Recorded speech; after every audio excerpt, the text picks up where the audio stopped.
जय श्री राम। मैं आप सभी का आपके चैनल मानवेंद्र पांडे ऑफिशियल 009 में हार्दिक स्वागत और अभिनंदन करता हूं। ज्यादा समय न लेते हुए आज का वीडियो प्रारंभ करते हैं। हिंदू धर्म ग्रंथ। हिंदू धर्म का ऐतिहासिक साहित्य। हिंदू धर्म किसी एक व्यक्ति द्वारा प्रवर्तित धर्म नहीं है। इसका एक आधार वेदादि धर्मग्रंथ हैं, जिनकी संख्या बहुत बड़ी है। ये सब दो भागों में विभक्त हैं। एक, इस श्रेणी के ग्रंथ श्रुति कहलाते हैं।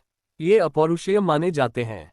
इसमें वेद की 4 संहिताओं, ब्राह्मणों, अरण्यकों, उपनिषदों, वेदांत, सूत्र आदि ग्रंथों की गणना की जाती है।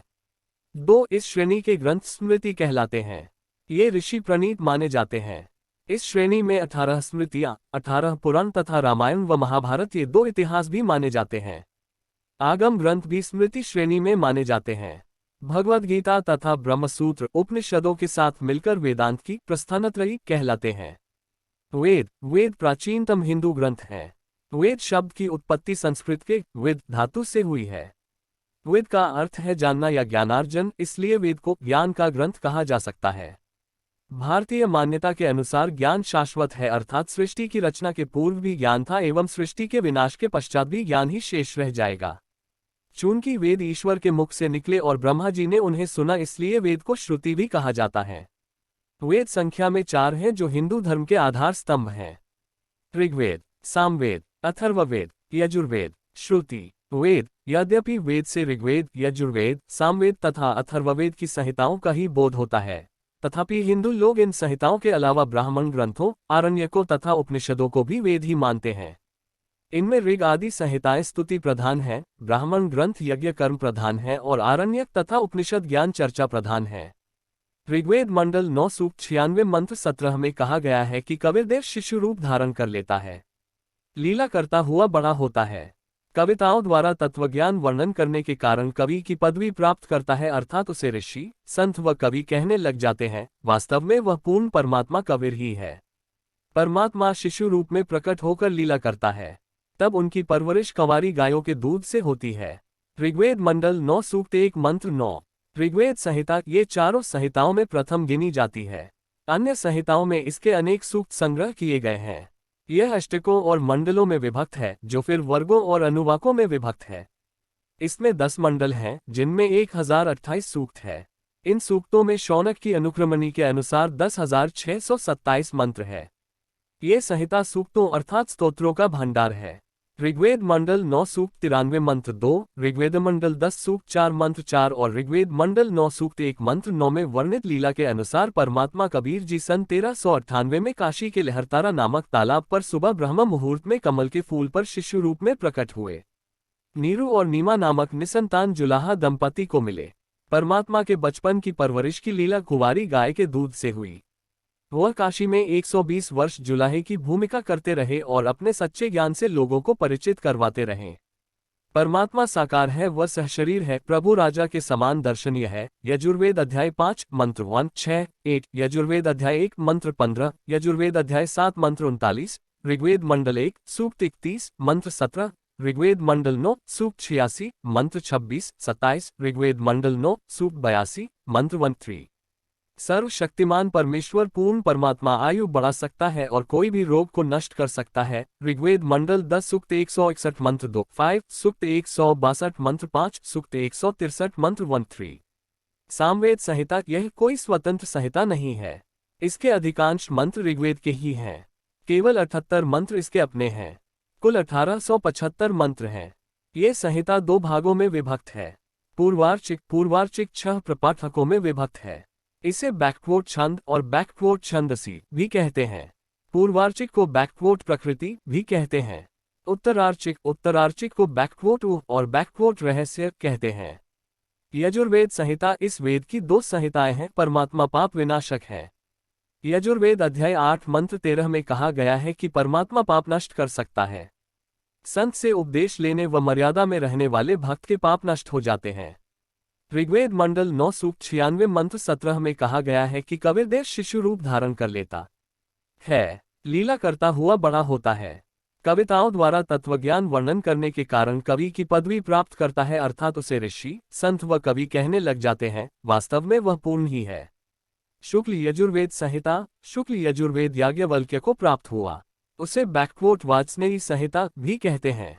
बैकवोट वाजस्नेयी संहिता की 17 शाखाएं हैं। उसमें 40 अध्याय हैं। उसका प्रत्येक अध्याय कंडिकाओं में विभक्त है, जिनकी संख्या 1975 है। इसके पहले के 25 अध्याय प्राचीन माने जाते हैं और पीछे के 15 अध्याय बाद के। इसमें दर्श, पौर्णमास, अग्निष्टोम, वाजपेय, अग्निहोत्र, चातुर्मास्य, अश्वमेध, पुरुषमेध आदि यज्ञों के वर्णन है। परमात्मा साकार है, वह सहशरीर है, प्रभु राजा के समान दर्शनीय है। यजुर्वेद अध्याय 5 मंत्र 1, 6, 8, यजुर्वेद अध्याय 1 मंत्र 15, यजुर्वेद अध्याय 7 मंत्र 39, ऋग्वेद मंडल 1 सूक्त 31 मंत्र 17, ऋग्वेद मंडल 9 सूक्त 86 मंत्र 26, 27, ऋग्वेद मंडल 9 सूक्त 82 मंत्र 13। कृष्ण यजुर्वेद संहिता। कृष्ण यजुर्वेद संहिता शुक्ल से की है।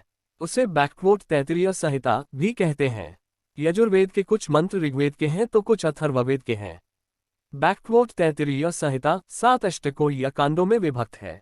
इस संहिता में मंत्रों के साथ ब्राह्मण का मिश्रण है। इसमें भी अश्वमेध, ज्योतिष्टोम, राजसूय, अतिरात्र आदि यज्ञों का वर्णन है। परमात्मा साकार है, वह सहशरीर है, प्रभु राजा के समान दर्शनीय है। यजुर्वेद अध्याय 5 मंत्र 1, 6, 8, यजुर्वेद अध्याय 1 मंत्र 15, यजुर्वेद अध्याय 7 मंत्र 39, ऋग्वेद मंडल 1 सूक्त 31 मंत्र 17, ऋग्वेद मंडल 9 सूक्त 86 मंत्र 26, 27, ऋग्वेद मंडल 9 सूक्त 82 मंत्र 13। अथर्ववेद संहिता परमेश्वर है, जिसने सर्व रचना की है। जो परमेश्वर अचल अर्थात वास्तव में अविनाशी है। पवित्र अथर्ववेद कांड 4 अनुवाक 1 मंत्र 7। ये संहिता 20 कांडों में विभक्त है। प्रत्येक कांड अनुवाकों और अनुवाक 760 सूक्तों में विभक्त है। इस संहिता में 1200 मंत्र ऋग संहिता के हैं। कुल मंत्र संख्या 5977 है।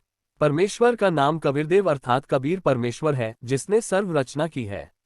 जो परमेश्वर अचल अर्थात वास्तव में अविनाशी है। पवित्र अथर्ववेद कांड 4 अनुवाक 1 मंत्र 7। ब्राह्मण इस श्रेणी के ग्रंथ वेद के अंग ही माने जाते हैं। ये 2 विभागों में विभक्त है। एक विभाग के कर्मकांड संबंधी है, दूसरे विभाग के ज्ञानकांड संबंधी है। ज्ञानकांड संबंधी ब्राह्मण ग्रंथ बैकवोट उपनिषद कहलाते हैं। प्रत्येक ब्राह्मण ग्रंथ में एक न एक उपनिषद अवश्य है, किंतु स्वतंत्र उपनिषद ग्रंथ भी हैं, जो किसी भी ब्राह्मण का भाग नहीं है और न बैकवोट अरण्यकों के ही भाग हैं। कुछ उपनिषद अरण्यकों में भी पाए जाते हैं। ब्राह्मण ग्रंथों में यज्ञ विषय का वर्णन है। अरण्यकों में वानप्रस्थ आश्रम के नियमों का वर्णन है। उपनिषदों में ब्रह्मज्ञान का निरूपण किया गया है। प्रत्येक ब्राह्मण किसी न किसी वेद से संबंध रखता है। ऋग्वेद के ब्राह्मण ऐत्रेय और कौशिक की, सामवेद के ब्राह्मण तांड्य, शिविंश, सामविधान, वंश, आर्षय, देवताध्याय, संहितोपनिषद, छांदोग्य, जैमिनीय, सत्यान और भाल्लवी है। कृष्ण यजुर्वेद का ब्राह्मण तैत्तिरीय है और शुक्ल यजुर्वेद का शतपथ है। अथर्ववेद का ब्राह्मण गोपथ ब्राह्मण है। ये कुछ मुख्य ब्राह्मणों के नाम हैं। आरण्यक इस विभाग में ऐत्रेय, कौशिकी और बृहदारण्यक मुख्य हैं। उपनिषद इस विभाग के ग्रंथों की संख्या 123 से लेकर 1194 तक मानी गई है, किंतु उनमें 10 ही मुख्य माने गए हैं। ईश, केन, कट, प्रश, मुंडक, मांडूक्य, तैत्तिरीय, ऐत्रेय, छांदोग्य और बृहदारण्यक के अतिरिक्त श्वेताश्वतर और कौशिकी को भी महत्व दिया गया है। उक्त श्रुति ग्रंथों के अलावा कुछ ऐसे ऋषि प्रणीत ग्रंथ भी हैं, जिनका श्रुति ग्रंथों से घनिष्ठ संबंध है। वेदांग और सूत्र ग्रंथ। वेदांग शिक्षा, कल्प, व्याकरण, ज्योतिष, छंद और निरुक्त, ये 6 वेदांग है। शिक्षा इसमें वेद मंत्रों के उच्चारण करने की विधि बताई गई है। कल्प वेदों के किस मंत्र का प्रयोग किस कर्म में करना चाहिए, इसका कथन किया गया है। इसकी 4 शाखाएं हैं: श्रोत सूत्र, गृह्य सूत्र, धर्म सूत्र और शुल्ब सूत्र। व्याकरण इससे प्रकृति और प्रत्यय आदि के योग से शब्दों की सिद्धि और उदात्त, अनुदात्त तथा स्वरित स्वरों की स्थिति का बोध होता है। निरुक्त वेदों में जिन शब्दों का प्रयोग जिन जिन अर्थों में किया गया है, उनके उन अर्थों का निश्चयात्मक रूप से उल्लेख निरुक्त में किया गया है। ज्योतिष इससे वैदिक यज्ञों और अनुष्ठानों का समय ज्ञात होता है। यहाँ ज्योतिष से मतलब बैकवोट वेदांग ज्योतिष से है। छंद वेदों में प्रयुक्त गायत्री, उष्णिक आदि छंदों की रचना का ज्ञान छंदशास्त्र से होता है। सूत्र ग्रंथ, श्रोतसूत्र, इनमें मुख्य यज्ञों की विधियां बताई गई है।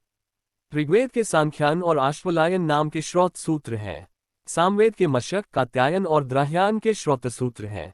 शुक्ल यजुर्वेद का कात्यायन श्रोत सूत्र और कृष्ण यजुर्वेद के आपस्तंभ, हिरण्यकेशी, बोधान, भारद्वाज आदि के 6 श्रोत सूत्र हैं। अथर्ववेद का वेदांत सूत्र है। धर्म सूत्र, इनमें समाज की व्यवस्था के नियम बताए गए हैं।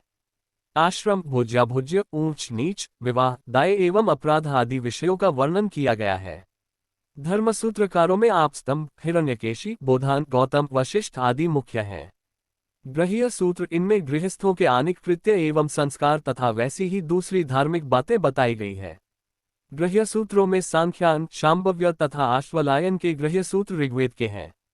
सामवेद के गोबिल और खदिर गृह्य सूत्र हैं। शुक्ल यजुर्वेद का पारस्कर गृह्य सूत्र है और कृष्ण यजुर्वेद के 7 गृह्य सूत्र हैं जो उसके श्रोतसूत्रकारों के ही नाम पर हैं। अथर्ववेद का कौशिक गृह्य सूत्र है। स्मृति, जिन महर्षियों ने श्रुति के मंत्रों को प्राप्त किया, उन्हीं ने अपनी स्मृति की सहायता से जिन धर्मशास्त्रों के ग्रंथों की रचना की, वे बैकवर्ड स्मृति ग्रंथ कहे गए हैं। इनमें समाज की धर्म मर्यादा, वर्ण धर्म, आश्रम धर्म, राजधर्म, साधारण धर्म, दैनिक कृत्य, स्त्री पुरुष का कर्तव्य आदि का निरूपण किया है। मुख्य स्मृतिकार ये हैं और इन्हीं के नाम पर इनकी स्मृतियां हैं। 1 मनु, 2 अत्रि, 3 विष्णु, 4 हरि, 5 याज्ञवल्क्य, 6 उष्णा, 7 अंगिरा, 8 यम, 9 आपस्तंभ, 10 संवर्त, 11 कात्यायन, 12 बृहस्पति, 13 पराशर, 14 व्यास, 15 शंख, 16 लिखित, 17 दक्ष, 18 गौतम, 19 शातातप, 20 वशिष्ठ। इनके अलावा निम्न ऋषि भी स्मृतिकार माने गए हैं और उनकी स्मृतियां उपस्मृतियां मानी जाती हैं। 1 गोबिल, 2 जमदग्नि, 3 विश्वामित्र, 4 प्रजापति, 5 वृद्ध शतातप, 6 पैठिनसी, 7 आश्वायन, 8 पितामह, 9 बौधान, 10 भारद्वाज, 11 छागलया, 12 जाबाली, 13 च्यवन, 14 मरीचि, 15 कश्यप आदि। पुराण, वेद में निहित ज्ञान के अत्यंत गूढ़ होने के कारण आम आदमियों के द्वारा उन्हें समझना बहुत कठिन था, इसलिए रोचक कथाओं के माध्यम से वेद के ज्ञान की जानकारी देने की प्रथा चली। इन्हीं कथाओं के संकलन को पुराण कहा जाता है। पौराणिक कथाओं में ज्ञान, सत्य घटनाओं तथा कल्पना का सम्मिश्रण होता है। पुराण ज्ञानयुक्त कहानियों का एक विशाल संग्रह होता है। पुराणों को वर्तमान युग में रचित विज्ञान कथाओं के जैसा ही समझा जा सकता है। पुराण संख्या में 18 हैं। 18 पुराणों के नाम विष्णु पुराण में इस प्रकार है: ब्रह्म पुराण, पद्म पुराण, विष्णु पुराण, शिव पुराण, वायु पुराण, श्रीमद्भागवत महापुराण, देवी भागवत पुराण, नारद पुराण, मार्कंडेय पुराण, अग्नि पुराण, भविष्य पुराण, ब्रह्म वैवर्त पुराण, लिंग पुराण, वाराह पुराण, स्कंद पुराण, वामन पुराण, कूर्म पुराण, मत्स्य पुराण, गरुड़ पुराण, ब्रह्मांड पुराण। इनके अलावा देवी भागवत में 18 उप पुराणों का उल्लेख भी है। गणेश पुराण, नरसिंह पुराण, कल्कि पुराण, एकाम्र पुराण, कपिल पुराण, दत्त पुराण, श्री विष्णु धर्मोत्तर पुराण, मुद्गल पुराण, सनत कुमार पुराण, शिवधर्म पुराण, आचार्य पुराण, मानव पुराण, उष्णा पुराण, वरुण पुराण, कालिका पुराण, महेश्वर पुराण, साम पुराण, सौर पुराण, आन्य, पराशर पुराण, मरीच पुराण, भार्गव पुराण, हरिवंश पुराण, सौर पुराण, प्रज्ञा पुराण, पशुपति पुराण नाम के 11 उपपुराण या बैकवर्ड अति पुराण और भी मिलते हैं। पुराणों में सृष्टिक्रम, राजवंशावली, मनवंतरक्रम, ऋषिवंशावली, पंच देवताओं की उपासना, तीर्थों, व्रतों, दानों का महात्म्य विस्तार से वर्णन है। इस प्रकार पुराणों में हिंदू धर्म का विस्तार से ललित रूप में वर्णन किया गया है। इतिहास ग्रंथ, रामायण और महाभारत, इन ग्रंथों को इतिहास ग्रंथ माना जाता है, जबकि श्रीमद् भगवद गीता महाभारत का ही अंश है। इसमें प्राप्त अमूल्य ज्ञानबोध के कारण इसको स्वतंत्र ग्रंथ की मान्यता प्राप्त है। श्री तुलसीदास द्वारा विरचित श्रीरामचरितमानस वैसे तो रामायण का हिंदी संस्करण ही है, लेकिन हिंदी भाषिकों के लिए इसकी महत्ता धर्मग्रंथ जैसी ही है। विशिष्ट विषयों के ग्रंथ, गर्ग संहिता, कौटिल्य अर्थशास्त्र, योगवासिष्ठ, आयुर्वेद के सारे ग्रंथ, इन जैसे ग्रंथों को विशिष्ट विषयों के ग्रंथ मानना उचित होगा। षड्दर्शन, षड्दर्शन का मतलब है 6 समीक्षाएं। इन्हें षड्शास्त्र भी कहते हैं। षड्दर्शन उन भारतीय दार्शनिक एवं धार्मिक विचारों के मंथन का परिपक्व परिणाम है जो हजारों वर्षों के चिंतन से उतरा और हिंदू वैदिक दर्शन के नाम से प्रचलित हुआ। इन्हें आस्तिक दर्शन भी कहा जाता है। दर्शन और उनके प्रणेता निम्नलिखित है: 1 न्याय महर्षि गौतम, 2 वैशेषिक महर्षि कणाद, 3 सांख्य महर्षि कपिल, 4 योग महर्षि पतंजलि, 5 पूर्व मीमांसा महर्षि जैमिनी, 6 उत्तर मीमांसा या वेदांत महर्षि वादरायण। भाष्य व रचनाएं: आदि शंकराचार्य, रामानुजाचार्य, दयानंद सरस्वती, प्रभुपाद स्वामी जैसे महान आचार्यों के भाष्य तथा विवेकचूड़ामणि जैसी स्वतंत्र रचनाओं की भी धर्मग्रंथों के समान मान्यता है। आदि शंकराचार्य के कई सारे स्तोत्र इतने संस्कारक्षम हैं कि वे दैनंदिन प्रार्थना का अहम हिस्सा बन चुके हैं। आगम या तंत्रशास्त्र, इन शास्त्रों में मुख्यतया हिंदू धर्म के देवताओं की साधना की विधियां बतलाई गई है, किंतु इनके अलावा इनमें अन्य विषयों का भी समावेश है। ये शास्त्र 3 भागों में विभक्त है। आगम, तंत्र, यामल। आगम ग्रंथ सृष्टि, प्रलय, देवताओं की पूजा तथा साधन विधि, पुरस्चरण, सत्कर्म साधन, चतुर्वेद, ध्यान, योग आदि विषयों का वर्णन है। तंत्र ग्रंथ सृष्टि, प्रलय, मंत्र निर्णय, देवताओं का संस्थान, तीर्थ वर्णन, आश्रम धर्म, विप्र संस्थान, भूतादि का संस्थान, कल्प वर्णन, ज्योतिष संस्थान, पुराणाख्यान कोश, व्रत, शौच, स्त्री पुरुष लक्षण, राजधर्म, दान धर्म, योग धर्म, व्यवहार, अध्यात्म आदि विषयों का वर्णन किया गया है। तंत्र शास्त्र संप्रदायात्मक है। वैष्णवों, शैवों, शाक्तों आदि के अलग अलग तंत्र ग्रंथ हैं। ऋग्वेद को जादू मंत्र का वेद कहा जाता है। यामल ग्रंथ सृष्टि तत्व, ज्योतिष, नित्यकृत्य, कल्पसूत्र, वर्णभेद, जातिभेद और युगधर्म आदि विषयों का वर्णन किया गया है। वीडियो को पूरा देखने के लिए आप सभी को बहुत बहुत धन्यवाद। मित्रों, आप हमें जरूर बताएं हमारी आज की वीडियो कैसी रही और हमारी त्रुटियां कहाँ हैं, ताकि हम उसमें सुधार कर सकें और आपको अच्छे से अच्छा कंटेंट दे सकें। अगर आपको वीडियो अच्छी लगे तो आप चैनल को सब्सक्राइब और वीडियो को लाइक करें और चैनल को अपने परिवार और मित्र जनों तो जरूर हो जाए। ओम नमः शिवाय। हमारी कामना है कि भोलेनाथ आप पर सदैव अपनी कृपा बनाए रखें। इसी के साथ अब हम आपसे अलविदा लेते हैं। अब हमारी मुलाकात हमारे अगले वीडियो में होगी। जय श्री राम। ओम नमो भगवते वासुदेवाय नमः।